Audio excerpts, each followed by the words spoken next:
Diesel விலையை குறைக்க நடவடிக்கை எடுக்க வேண்டும் என்று எடப்பாடி பழனிசாமி வலியுறுத்தியிருக்கிறார். அதிமுக பொதுச் செயலாளர் எடப்பாடி பழனிசாமி இந்த அறிக்கையை வெளியிட்டிருப்பது முக்கியத்துவம் வாய்ந்ததாக பார்க்கப்படுகிறது.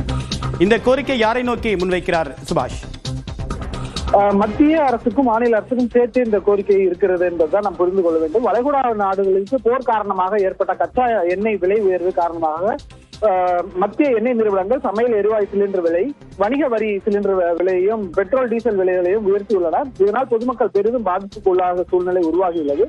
டீசல் உயர்வால் அத்தியாவசிய பொருட்கள் விலையும் கடுமையாக உயரும் சூழ்நிலை ஏற்பட்டுள்ளது.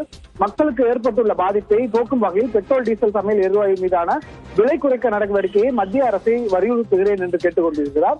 தமிழகத்தில் பொதுவாக பொறுப்பேற்றிருக்கும் தாவேக அரசு மாற்றம் வேண்டும் என்ற கொள்கையை அடிப்படையாக வைத்து செயல்படுகின்றனர் சொல்கிறார்கள்.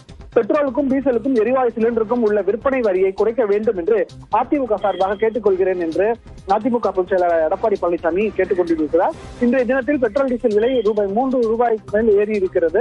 இதனால் இன்றே அது உடனே ரிப்ளிகா ஆகி மக்களுக்கு அதிகப்படியான உயர்வை கொடுத்திருக்கிறது பெட்ரோல் டீசல் விநியோகத்துல. அதனால இதுக்கான நடவடிக்கை எடுக்கணும்னு மத்திய மாநில அரசுகள் 2 அரசையும் அவர் வலியுறுத்தி கேட்டிருக்கிறார். புதிதாக வந்திருக்கிறது தமிழக வெற்றிக்காக, அந்த அரசையும் அவர் வலியுறுத்தி கேட்டுக் கொண்டிருக்கிறார். விரிவான தகவலுக்கு நன்றி சுபாஷ்.